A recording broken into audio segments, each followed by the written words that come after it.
Hola chicos, hola chicas, hola chiques. Bueno, seguimos con la segunda clase de economía, o la segunda unidad, en realidad no es la segunda clase. Y hoy lo que nos toca ver es salario, precio y ganancia. Yo lo tengo acá en un librito, no es lo mismo que ustedes, porque es una versión digital, así que tiene otro formato. Pero lo que vamos a ver es a Marx. ¿De dónde veníamos, digamos, como para hacer un hilo conductor y un revival de todo lo que vinimos viendo en la primera clase grabada y las clases que tuvimos por Zoom? Nosotros lo que dijimos es que la economía política surge junto a su objeto de estudio, que su objeto de estudio es el capitalismo, y que a lo largo del devenir teórico aparecieron distintas lecturas de cómo analizar, distintas maneras de cómo analizar el modo de producción capitalista. Decíamos que el padre fundador de la teoría, por lo menos entre comillas, porque hay elementos anteriores, pero digamos que lo posicionamos como el punto de partida, es Adam Smith, que después de Smith estudiamos a Ricardo, o lo vimos por alto, y que de esos basamentos de Smith y Ricardo, las aguas se dividen. Por un lado, aparece un autor sumamente famoso y conocido que es Carlos Marx, que escribe la obra fundamental, su obra fundamental acerca de la economía, acerca del capitalismo, que es El Capital, y yo les decía que por supuesto no tenemos el tiempo para estudiar eso, por lo tanto vamos a leer una conferencia. Este libro tiene dos conferencias, ¿no? Trabajo, salario y capital, y salario, precio y ganancia, que es el que nosotros y nosotras vamos a estudiar. Eso es por un lado Marx, y por el otro la teoría neoclásica, que es lo que nos toca en la unidad siguiente, a partir de la semana próxima, de esta semana. Entonces, ¿qué es lo que nos interesa entender de esta conferencia de salario y ganancia? Y bueno, justamente estas preguntas fundamentales, que también son las mismas que se hizo Smith, que son las mismas que se hace Ricardo, y que esas preguntas fundamentales tienen que ver con cuál es el origen de la riqueza, de dónde sale, cómo se genera valor, ¿no? El valor monetario que nos circunda en un montón de cosas. Bueno, necesitamos saber qué es lo que genera ese valor, esa riqueza en este modo de producción capitalista. Y esa riqueza en este modo de producción capitalista es la pregunta casi fundante de esta conferencia. De hecho, y acá ya me voy a meter en la conferencia de salario, precio y ganancia, Marx comienza discutiendo con otro pensador, con otro divulgador, que es el ciudadano Weston. Ahora si quieren lo circundo un poco más. Esto les quería decir. Esta conferencia de salario, precio y ganancia fue pronunciada por Marx en 2 sesiones del Consejo General de la Asociación Internacional de Trabajadores, es decir, como una organización de trabajadores, lo que llamó la Primera Internacional, el 20 y 27 de junio de 1865. Y tiene que ver con que justamente Marx discutía con otro pensador, que es el ciudadano Weston. ¿Qué decía el ciudadano Weston a estos trabajadores unidos en esta Primera Internacional? Decía: señores trabajadores, si ustedes piden más salarios, si ustedes reclaman aumentos salariales, lo único que lleva a eso es a que aumenten los precios. Y que si aumentaron los salarios pero aumentaron los precios, ¿cuál es la situación, la mejora real? Ninguna, va a decir el ciudadano Weston. Con lo cual, es a partir de esta afirmación sobre la que arranca Marx para discutirlo al ciudadano Weston. Casi que lo usa de excusa al ciudadano Weston para postear, para formular su postura política y teórica. Bueno, ¿y de qué se trata esa postura política y teórica? Bueno, lo primero que va a hacer Marx es decir, ¿de dónde surge el valor? En el modo de producción capitalista, ¿qué genera valor? Y Marx, muy avanzado, va a decir algo que nosotros ya lo vimos en la clase, que dice que el trabajo humano es lo que genera valor. Pero no es el mismo trabajo humano al que se habían referido Smith y Ricardo, sino que lo especifica y dice: es un trabajo socialmente necesario. Esto quiere decir que es un trabajo útil para la sociedad y que además las cantidades de trabajo que se reconocen por la producción de un determinado bien no son las que yo como productor individual necesito para producir cierta mercancía, sino que son el promedio de horas que la sociedad requiere para la producción de esa mercancía. Voy un poco rápido con esto porque ya lo vimos. Pero además avanza y dice, y no es cualquier tipo de trabajo, es el trabajo realizado de manera privada e independiente. ¿En qué sentido privado? Privado que no es un trabajo planificado, ¿no? Nosotros decimos que al interior de nuestro hogar el trabajo es un trabajo planificado. Nos organizamos con nuestras familias y dividimos muchas veces las tareas. Entonces, algunas y algunos se ocupan de una cosa, otros y otras se ocupan de otras cosas. Y eso es un trabajo planificado. Lo mismo sucede al interior de una unidad productiva, al interior de una fábrica, supongamos. El trabajo es planificado, organizado, pero, sin embargo, cuando vemos la conjunción de trabajos en el modo de producción capitalista, nos damos cuenta que esos trabajos no están planificados. Por eso sucede que ponen 4 heladerías en 5 manzanas, o por ahí, y no hay ninguna ferretería alrededor, ¿no es cierto? Porque ese trabajo no está planificado, o por ahí sobra la producción de una cosa y falta la producción de otra cosa, ¿no es cierto? Esto tiene que ver con que el trabajo en el capitalismo es autónomo, ¿sí? No hay nadie que regula eso, es el mercado, pero son leyes del mercado medio abstractas, que la regulación, ¿por qué se va a ir dando? Y se va a ir dando porque si hay 4 o 5 heladerías en 5 manzanas o 5 cuadras, lo que va a suceder probablemente es que alguna de esas heladerías no tenga éxito, ¿no? Con lo cual, no tenga éxito, le vaya mal, se funda, qué sé yo. Con lo cual, eso es la manera que el propio mercado tiene de regular la cantidad excesiva de un trabajo. O la quiebra directamente, ¿no? Digamos, cuando quiebra una empresa porque hay una sobreproducción de algo que pasaría a ser de alguna manera un trabajo no necesario para esa sociedad, ¿sí? No es necesario por lo menos en esa cantidad. Entonces no cobra valor, ¿sí? No tiene valor. ¿Por qué va a tener valor algo que no es útil para la sociedad, ¿no? Lo mismo si es una silla rota que me siento y me caigo. Bueno, no cumple, no tiene utilidad para la sociedad en su conjunto, por lo tanto no tiene valor. Es la silla que se deja al costado del container, del contenedor, que alguien la puede llegar a reutilizar, pero vamos, tiene que poner trabajo encima. Entonces Marx especifica, no es cualquier tipo de trabajo, es el trabajo socialmente necesario, realizado de manera privada, y dice una palabra más que es clave, que es la palabra independiente. ¿Qué quiere decir que el trabajo sea independiente? Dice que es un trabajo en el capitalismo realizado de forma sin lazos de dependencia, ¿no? Es decir, es un trabajo humano, pero ese ser humano se supone que tiene un lazo de dependencia o tenía un lazo de dependencia previo al capitalismo. En el capitalismo aparece la novedad novedosísima, de que somos personas libres, en teoría, ¿no? Y esa libertad, yo les decía que el país capitalista por excelencia, digamos, el ejemplo del capitalismo más liberal es Estados Unidos, y no es casual que su monumento icónico sea la Estatua de la Libertad. Con lo cual, esta idea de la libertad es una idea muy fuerte. Digamos, los mayores defensores del capitalismo son los más libertarios, los que siguen las ideas más liberales, que tienen los partidos más liberales, que representan ese tipo de ideas. Entonces, esta idea de la libertad es una idea muy fuerte, muy fuerte, muy novedosa, insisto con esto, tomar nociones de que lo que estamos estudiando nosotros es el capitalismo y que tiene en términos generales y en todo el mundo 200 años, no mucho más.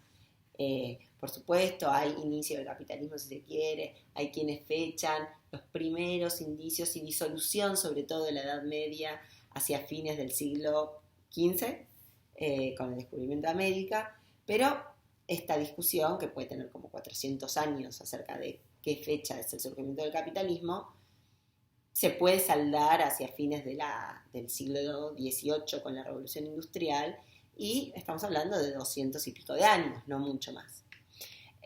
Amén de que, no, como dijimos ya, tampoco es que hay capitalismo en todas partes del mundo al mismo tiempo, digamos, ¿no? Es el modo de producción hegemónico, imperante, en la mayoría o la mayoría de las personas que vivimos en el planeta Tierra en el año 2020, bueno, nuestra forma de organización social es en base al capitalismo. Entonces, muy bien. Hablamos de que Marx define la generación de valor a partir del tiempo de trabajo socialmente necesario, realizado de manera privada e independiente. Y decimos también algo que es muy importante, que es lo siguiente. Cuando Marx está definiendo este tipo de trabajo, está diciendo, ojo, no cualquier tipo de trabajo genera valor. El trabajo que vos y yo hacemos en nuestro hogar no genera valor monetario, ¿no? Yo me la paso trabajando en mi casa, lavo los platos, cocino, cuido a mis hijas, cambio pañales, hago una cama, lavo ropa, la plancho, etc. Y todo ese trabajo no genera valor, ¿no? Y también va a decir algo más Marx que es interesante.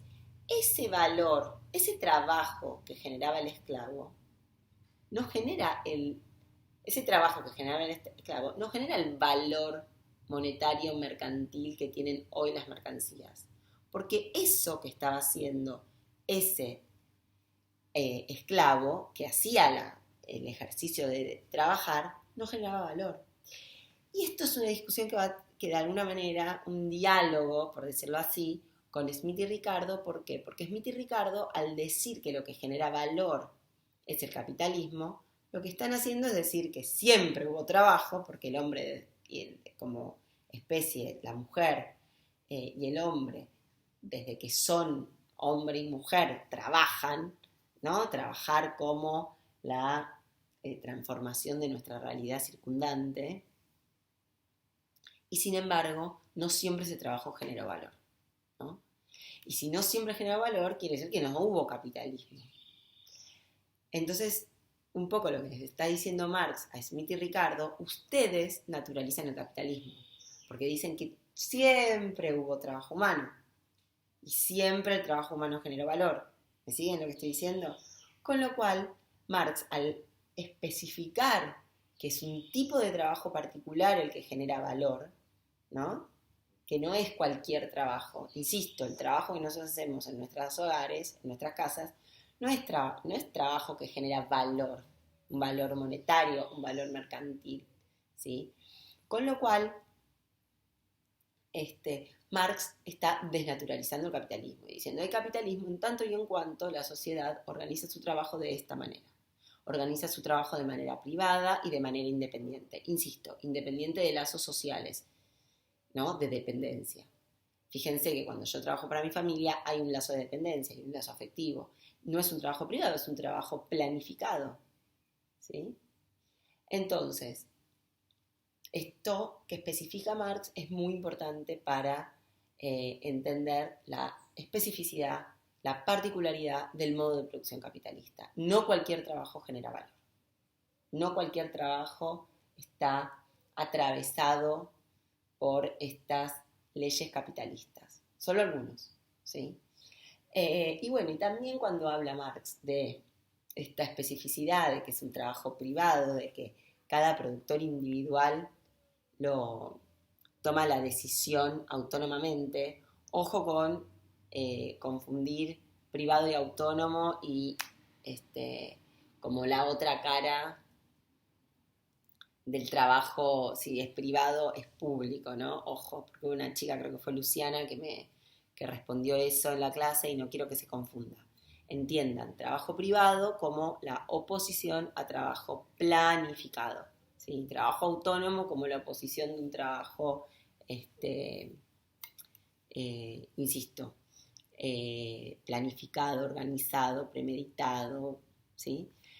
Y también insisto con otra idea, esto no quiere decir que al interior de la unidad productiva se planifique el trabajo, pero nada te garantiza, por más que tengas el mejor asesor de mercado, los mejores focus group para ver si gusta tu producto o no, que una vez que sale al mercado, vos no fracases, porque esa decisión de cuánto producir y qué producir es una decisión autónoma.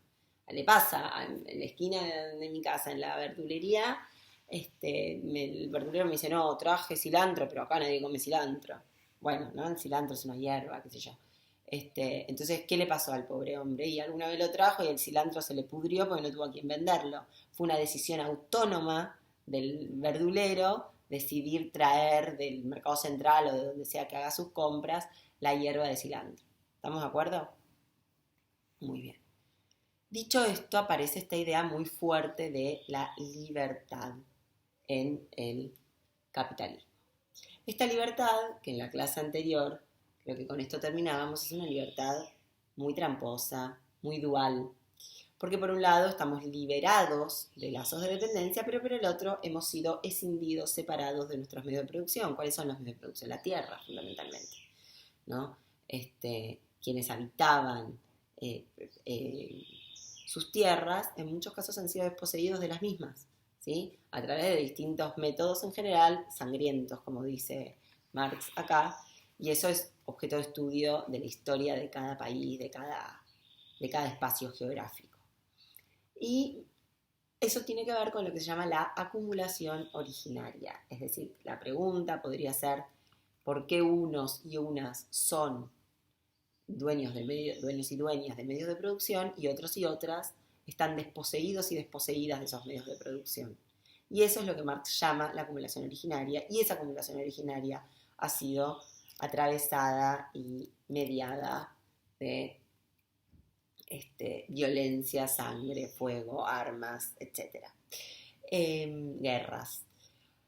Con lo cual no es un relato pacífico. Yo terminaba la clase de ayer, sobre todo para los que se quedaron en ese mini tercer tiempo que tuvimos, que hay una historia, un relato casi voluntarioso de quienes son dueños o dueñas de los medios de producción y quienes no, que es un Robinson holgazán y angurriento que se come 2 cocos y otro Robinson mucho más pillo y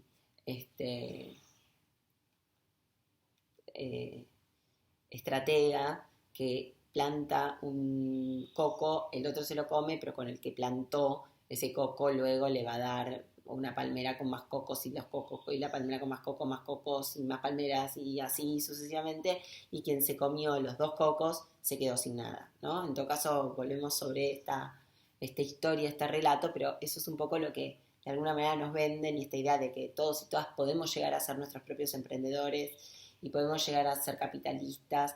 Y lo cierto, yo les contaba a quienes quedaban en esta última parte, que el capitalismo lo que muestra es que cada vez el capital está más concentrado, ¿sí? Muy por el contrario de lo que la pretensión y la idea del sueño americano nos invita, ¿no? Digo, aparece mucho la historia, no sé si alguna vez vieron la historia de 2 hermanos que en el ático de su casa se pusieron a hacer hamburguesas porque veían que los niños de la cuadra siguiente donde vivían salían de la escuela hambrientos, entonces empezaron a ofrecer en una barbecue hamburguesas, ¿no? Bueno, esta historia es una historia muy recurrente, ¿no? ¿Quiénes son esos hermanos que en el ático se pusieron a hacer hamburguesas? McDonald's, ¿no? Digo, esta historia muy fuerte de cualquiera que tenga una buena idea la puede llevar a cabo y convertirse en capitalista. Bueno, eso hay que ponerlo en dudas por lo menos, porque los datos muestran lo opuesto, ¿no? En general la tendencia es a la absorción, a la concentración, insisto con esto. Digo, cadenas de todo hay, ¿no? Cadenas de cine, cadenas de farmacias, entonces los que eran pequeños capitalistas hoy por hoy van siendo absorbidos o la competencia los mata respecto de los otros, ¿no? Cadenas de supermercados. Yo cuando era chica, hace 30 y pico de años, había almacenes de barrio, ¿no? Bueno, hoy por hoy esos almacenes son, qué sé yo, Carrefour Express.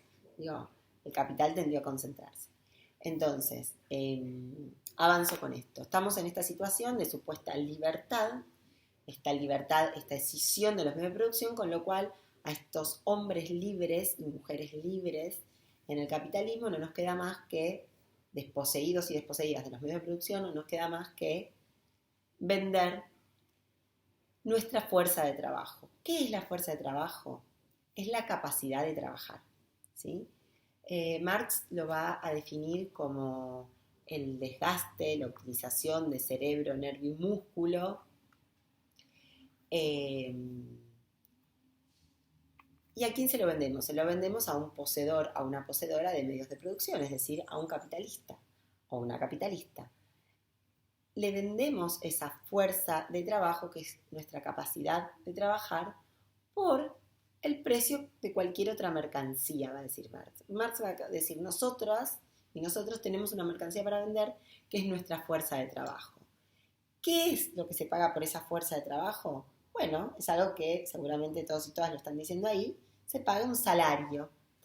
¿Cómo se determina ese salario? Bueno, va a decir Marx, se determina como el precio de cualquier otra mercancía. ¿Cuánto vale este almohadón? El tiempo de trabajo socialmente necesario que necesito para fabricar, para hacer este almohadón. Alguien me va a decir, bueno, la confección, pero la confección se hizo con un hilo, entonces tengo que contabilizar el tiempo de trabajo que llevó a hacer el hilo, tengo que contabilizar la tela que se necesita para hacer este almohadón, tengo que contabilizar el tiempo de trabajo que lleva a hacer el cierre, y además una parte del tiempo de trabajo que se requiere, que está involucrado en la aguja y el hilo o la máquina de coser que se utilizó para hacer esto. ¿Está claro lo que estoy diciendo? Digo, todo eso en definitiva es tiempo de trabajo. Esto ya también lo habíamos visto. Lo novedoso que dice Marx es el valor de la fuerza de trabajo también es una mercancía. ¿Y qué es lo que vale la fuerza de trabajo? Bueno, lo que se necesita para reproducir esa fuerza de trabajo. ¿Y qué se necesita para reproducir una fuerza de trabajo? Les pregunto a ustedes, ¿qué necesitan ustedes y quienes trabajan, quienes venden su fuerza de trabajo, para volver al día siguiente a trabajar? Y bueno, yo necesito descansar, necesito alimentarme, ¿sí? Eso mínimamente, necesito dormir, necesito alimentarme, necesito bañarme, entonces necesito agua, caliente, una cama, bueno, todas esas cosas hacen al valor de mi fuerza de trabajo, al salario.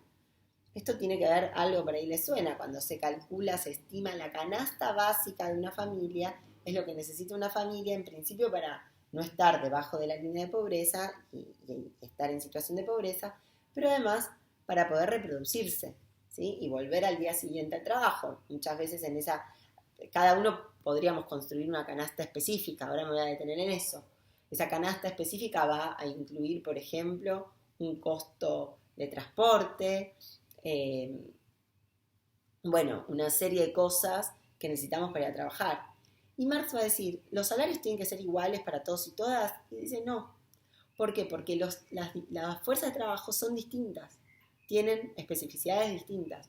No es lo mismo la fuerza de trabajo de una docente universitaria que la fuerza de trabajo de un ingeniero o una ingeniera nuclear, que la fuerza de trabajo de una recolectora o recolector de basura. ¿Está claro? Cada una de esas actividades, de esa venta, de esos trabajos, de esos tipos de trabajos, de esa fuerza de trabajo, requieren distintas, una canasta de bienes y servicios distinta a la hora de pensar en su reproducción. Y Marx va a ampliar esto y va a decir, ojo, no es la reproducción solamente vital, cotidiana, no es que yo mañana vuelva a trabajar, sino que el capital, ¿qué necesita también? Que cuando yo ya no esté, yo ya no pueda vender mi fuerza de trabajo, haya alguien capaz de reemplazarme. Y para que haya alguien capaz de reemplazarme, mis hijas, mis hijos, van a tener que haber recibido aptitudes semejantes a las mías para poder reemplazarme en 20, 30 años. ¿Está claro lo que estoy diciendo? Entonces, por eso, cuando se piensa en esa canasta básica, incluye no solo mi propia reproducción, sino la reproducción de mis hijas y mis hijos. Y esto también hay que pensarlo en sociedades donde la movilidad social es menor a la Argentina, a pesar que en Argentina cada vez la movilidad social es menor, siempre ha sido mayor que en países más tipo cuna del capitalismo como es Inglaterra, digo, ¿no? Entonces pensar que el hijo del abogado va a ser abogado o que la hija de la médica va a ser médica es es bastante esperable, ¿no? O que el hijo del obrero textil va a ser obrero textil. Pero aún para que ese hijo del obrero textil sea, luego el hijo del obrero textil se convierta en un obrero textil, necesita haber tenido el disciplinamiento mínimo, ¿no? Disciplinamiento para llegar a horario, para cumplir con la tarea, ciertos saberes que algunos los va a incorporar en la escuela, otros los puede incorporar en una formación específica, ¿sí? Entonces, hay una suerte de cantidad de bienes y servicios que necesita una persona para poder reproducir su fuerza de trabajo. Insisto, fuerza de trabajo en términos de la misma generación, del mismo momento, como intergeneracionales, ¿sí? Y además, la reproducción de aptitudes específicas, ¿no? Insisto con esto, no es solamente la reproducción de la vida, sino la reproducción de un saber específico, de un conocimiento previo, de un tipo de fuerza de trabajo específico. Eso es el salario, ¿sí? Y acá viene algo que es muy interesante, y es que los trabajadores venden su fuerza de trabajo una X cantidad de tiempo. Supongamos 8 horas diarias, ¿no? Es algo más o menos razonable, quiero ver la hora.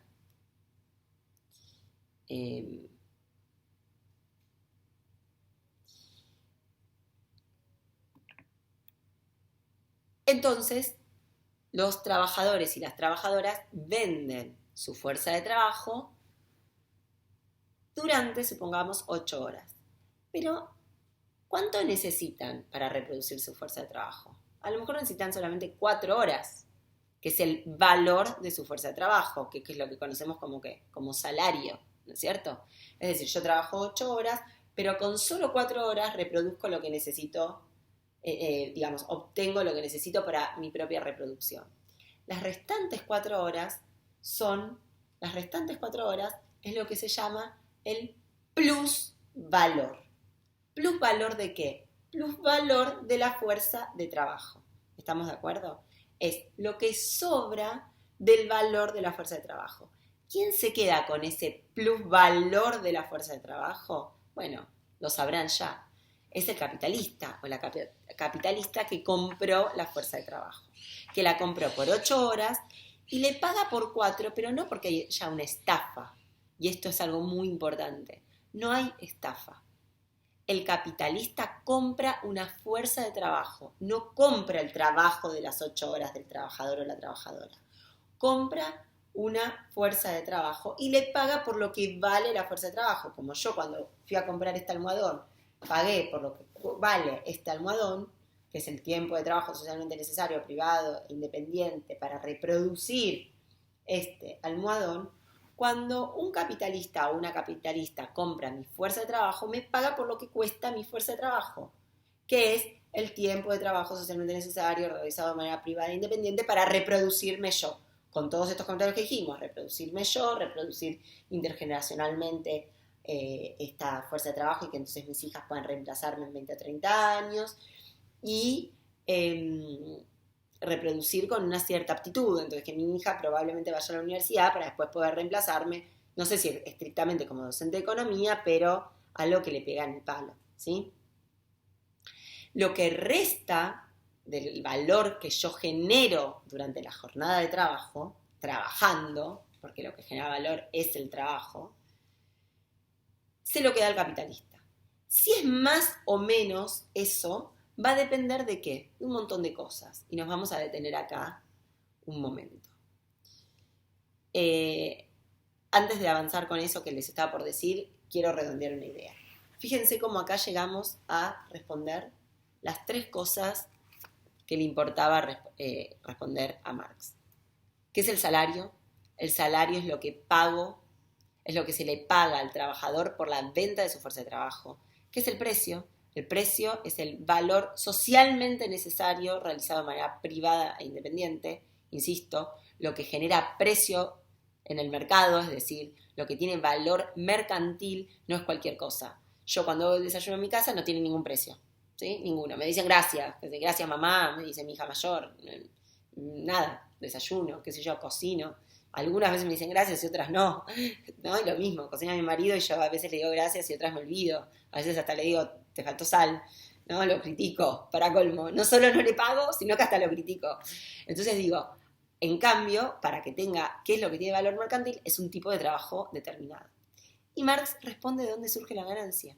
Y la ganancia surge de la diferencia entre el valor generado en una jornada de trabajo, supongamos de 8 horas, pero esto es un ejemplo, puede ser una jornada de trabajo mayor o menor, y el tiempo de trabajo que necesita, el tiempo de trabajo necesario para reproducir una fuerza de trabajo.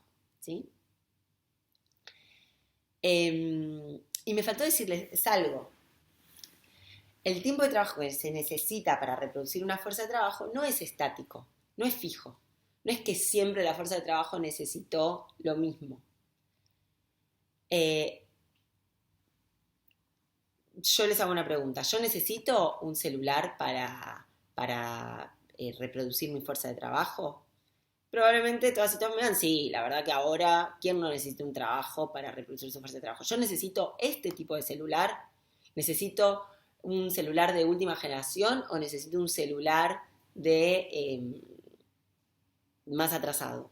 Bueno, eso va a depender y hay una determinación social también de lo que necesito para reproducirme. No es ya solo una supervivencia. Ricardo, a quien no vimos nosotros mucho, el autor Ricardo, David Ricardo, ha hablado de un salario de subsistencia. Un salario de subsistencia es lo mínimo que necesito para reproducirme biológicamente, ¿sí? Fisiológicamente. Acá la reproducción es mucho más amplia, es una reproducción aptitudinal. Yo para poder dar clase de economía necesito estar medianamente actualizada, leer los diarios, tener acceso a internet, comprarme libros, digo, ¿no? Una biblioteca acá, ¿la ven? Digo, bueno, un poco mi biblioteca es parte de lo que necesito para reproducirme, para no quedarme estancada, para poder dar discusiones. Y hay determinantes que son sociales, ¿no? Y estos determinantes además también son el resultado de la relación de fuerza que haya entre la clase trabajadora y la clase capitalista. Cuando la clase trabajadora reclama por su salario, muchas veces se dan discusiones. Acá voy a traer una anécdota menor, me voy mínimamente por las ramas para contar esta anécdota. Hace muchos años había un conflicto con los trabajadores del subte. Los trabajadores del subte decían que exigían más salario, ¿no? Exigían un aumento salarial.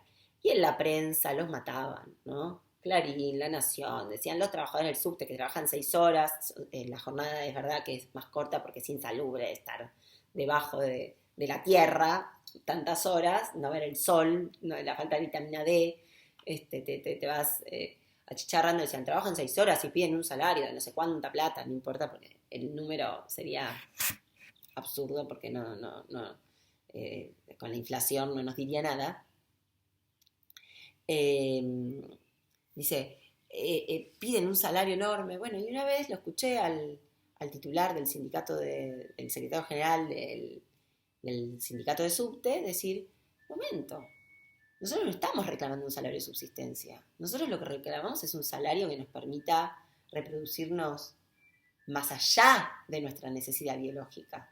Un salario que nos permita ir al cine, un salario que nos permita ir al teatro, un salario que nos permita comprar libros, un salario que nos permita irnos de vacaciones. Bueno, esas son luchas sociales, ¿no? Y esa es una disputa que se da en el capitalismo, ¿sí? ¿Qué quieren los trabajadores? Por supuesto que su fuerza de trabajo valga más. Es decir, a ver, ¿cuántos pantalones de jean tenés que tener? ¿Tenés que tener uno que se te va gastando o tenés que tener 2 o 3? Bueno, ¿que tus hijas y hijos tienen que poder hacer circo recreativamente o no? Bueno, todo eso de alguna manera no es estrictamente así, digamos, no es que se mide de esa manera, pero eso es lo que hace y lo que sucede en el capitalismo permanentemente. La lucha por el salario, ¿sí? Yo les decía, ahora vamos a llegar a esa cosa, pero digo, cuando determinamos el valor de la fuerza de trabajo, es decir, el salario, todo el tiempo hay componentes que son sociales, componentes que ya no son ni biológicos, ni aptitudinales, ni intergeneracionales, sino que pasan a ser sociales también. Es decir, yo tengo que poder cambiar un auto cada cuánto. El celular cada cuánto lo tengo que... Hace poco una compañera de ustedes me decía que tiene un celular de hace 5 años. Y no puede tomar las clases porque tiene un celular muy viejo que no se lo permite. Entonces yo me hago la pregunta, ¿eso no es de alguna manera porque hay un salario ahí del que se vive que es un salario insuficiente? ¿Que no está permitiendo reproducir la fuerza de trabajo tal como corresponde? Bueno, son todas dudas que las dejo, ¿no? Pero que Marx lo mencione y me parece que son sumamente, un comentario sumamente interesante y una perspectiva sumamente central en el capitalismo. Entonces, respondimos cómo se determinan los precios, respondimos cómo se determina el salario y respondimos cómo se determina la ganancia. Insisto, que es la diferencia entre el valor que yo genero en mi jornada de trabajo y el valor de mi fuerza de trabajo. El valor de mi fuerza de trabajo, que, supongamos, requiere de 4 horas de mi jornada laboral. ¿Qué puede pasar a veces? ¿Qué es lo que sucede a veces en el capitalismo? A veces en el capitalismo lo que sucede es que los capitalistas no pagan exactamente lo que vale la fuerza de trabajo y la pagan por debajo de su valor. ¿Qué quiere decir pagar la fuerza de trabajo por debajo de su valor? Quiere decir que en vez de pagarle al trabajador las 4 horas que requiere para su reproducción, le pagan 3. ¿Sí? ¿Qué pasa si sistemáticamente a mí me pagan 3 horas en vez de las 4 que yo necesito para reproducirme? Va a empezar a pasar que voy a comer peor, ¿sí? Que de todos los nutrientes que necesito para reproducirme biológicamente hay algún nutriente que me va a faltar. Ya sea porque como menos proteína o porque, no sé, repito mucho la comida, me puedo comprar menos frutas y verduras o no tomo el suficiente calcio que requiero, no consumo el suficiente calcio, ya sea en fuente de origen animal o en una almendra. Digamos, lo cierto es que si a mí me pagan sistemáticamente por debajo de mi valor, voy a empezar a estar obsoleta. No me voy a poder comprar libros, entonces cuando quiera hablar de la economía argentina voy a empezar a hacer agua, digo que es lo más actualizado, ¿no? Lo que más va cambiando. De Marx ya estoy formada, ponele que no necesito todo el tiempo, pero obviamente actualizarse, escuchar discusiones, relecturas, bueno, necesito tener conexión a internet, si me pagan menos, me pagan 3 horas en vez de 4, probablemente tenga una conexión a internet peor porque no puedo hacer frente a eso, ¿me siguen? Digo, si sistemáticamente se paga la fuerza de trabajo por debajo de su valor, lo que va a pasar con esa fuerza de trabajo es que no va a estar apta para luego generar valor, el valor que necesita el capital, ¿no es cierto? Si yo estoy mal paga, mis hijas van a estar mal alimentadas, mal formadas. ¿Qué va a pasar con una generación entera que está mal alimentada y mal paga? ¿Qué va a pasar? Y va a pasar que esa generación luego, cuando tenga que reemplazarme a mí, no va a estar apta porque el cerebro no tuvo la grasa suficiente para generar las neuronas y las proteínas suficientes para crecer y la fuerza. Entonces empieza a pasar que empieza a haber fallas con la fuerza de trabajo, ¿sí? Y esto sucede. En el capitalismo, cuando es muy en época de crisis, como la que estamos atravesando, que es una crisis enorme, le compite a la crisis de 2002, la crisis de 2002, en 2002 el Producto Bruto Argentino cayó 11% y este año se calcula que va a caer 12%, 12 puntos del PBI, una cosa enorme, no existe, es como que se destruye la economía. Bueno, salieron datos recientes donde dicen que se perdieron casi 4 millones de puestos de trabajo, un poquito menos, algunos de los cuales se recuperaron, pero muy pocos, porque esto fue tomado justo en los 3 meses de pandemia terrible, donde había gente que no podía realizar su trabajo por la cuarentena, ¿no? Algo de eso se recuperó, pero no todo. Entonces, en contexto de crisis, lo que empieza a pasar es que se paga el salario o se paga la fuerza de trabajo por debajo de su valor, defectuosamente. Si el señor que vende este almohadón a mí me lo vende por debajo de lo que vale, yo me llevo este almohadón. Pero ese señor que vende almohadones, ¿va a poder reproducir un almohadón más? Y no. O lo va a reproducir con un hilo de peor calidad que se descose o con un cierre que falla, ¿me siguen? O con una tela que no es la misma. ¿Por qué? Porque me lo compró, me lo vendió más barato de lo que le cuesta a él reproducirlo. Si sistemáticamente con la fuerza de trabajo se hace lo mismo, es decir, comprar la fuerza de trabajo por debajo de su valor, va a haber un momento donde esa fuerza de trabajo no va a poder brindar las aptitudes que tiene. Entonces, decíamos, esa es una manera muy típica del capital de obtener una ganancia extraordinaria, vender la fuerza de trabajo por debajo de su valor. Otra manera que tiene el capitalista de obtener mayor ganancia es mejorar, digamos, en la misma cantidad de tiempo, crear más valor. ¿Cómo se logra eso? Si yo en 8 horas pongo a trabajar a esta fuerza de trabajo, a esta persona, y quiero que en esas 8 horas cree más valor, genere más valor. ¿Cómo se logra eso? Con tecnología, incorporando con innovaciones tecnológicas, con inversión, quizá cambiando la organización del trabajo, ¿sí? De esa manera se supone que se ahorran tiempos o que en la misma cantidad de tiempo puedo producir más, ¿sí? Esa es una manera de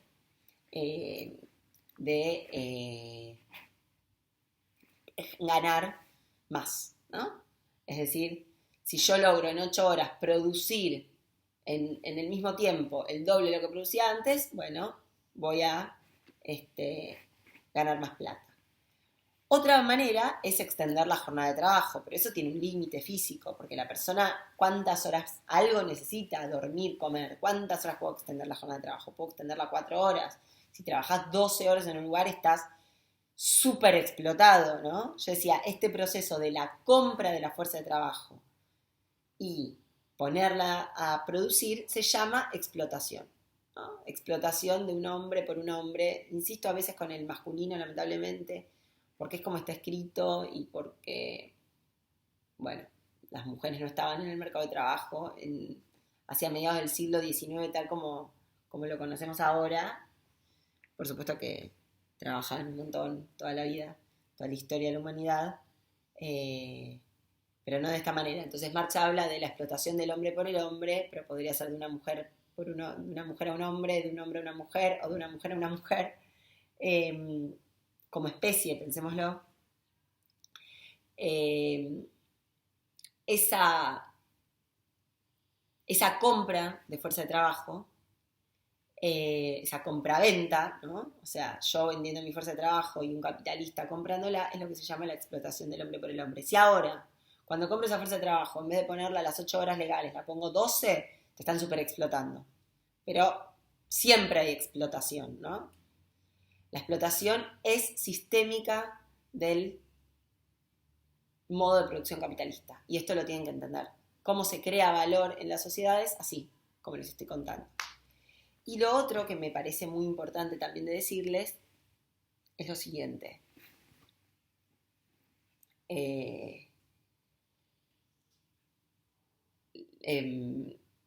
Esperen que me ordeno. Esta explotación es sistémica y lo que Marx, de alguna manera, demostrando esto, desarrollando todos estos pasos teóricos, lo que está diciendo es, no se trata de una estafa, no es que circunstancialmente el capital te paga mal, ¿no? No es que hay un capitalismo bueno que te va a pagar por tu trabajo. Nunca, el capitalismo no se basa en una estafa permanente, se basa en algo sistémico. Entonces a la pregunta de si en el capitalismo hay estafa, por ahí alguno de ustedes diga, y sí, porque yo trabajo 8 horas y me pagan por 4, no. Vos no te pagan por lo que trabajaste, te pagan por tu fuerza de trabajo, que es bien distinto, ¿sí? Te pagan por vender tu fuerza de trabajo. Y aún pagándotela excelente, te están explotando. Aún al gerente de una multinacional de la hostia, Coca-Cola, Procter & Gamble, qué sé yo, Ford, la automotriz, vamos, en cualquiera de esas multinacionales, al CEO que le pagan una fortuna, lo están explotando, ¿sí? Lo están explotando. Quizá, y miren, hay quienes dicen, esto es una discusión muy interesante, ¿qué pasa con aquel trabajador, con aquella trabajadora que vive como si fuera capitalista, pero que es trabajadora? Dice, bueno, ese CEO, ese gerente de no sé qué, supongamos, gerente de recursos humanos, que es el que se encarga de despedir gente o no, o, en función de una crisis o no, tiene que vivir y tiene que pensar su función como trabajadora o trabajador, es pensar como si fuera dueño de la empresa sin serlo, ¿sí? tiene que defender los intereses de la empresa, pese a no ser el dueño de la empresa. Entonces tiene que vivir y tiene que aparentar ser eso sin serlo, ¿sí? Y tiene que reproducir a sus hijos como si fueran los hijos de esos capitalistas, ¿no? Entonces, el que viene un country que necesita una 4x4 para moverse, aunque sea en la autopista, ¿no? Sin necesidad de pasar, qué sé yo, ¿no? La 4x4 se supone que es para pasar terrenos complicados o lo que sea. En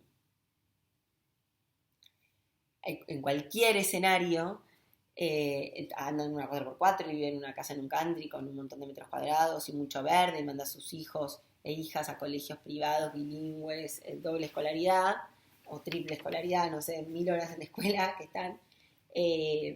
Todo eso hace de alguna manera a la misma necesidad para reproducir esa fuerza de trabajo y tomar unas decisiones determinadas como si fuera dueño de una empresa, ¿sí? Entonces eso es algo interesante para discutir también, se los dejo ahí medio anecdóticamente.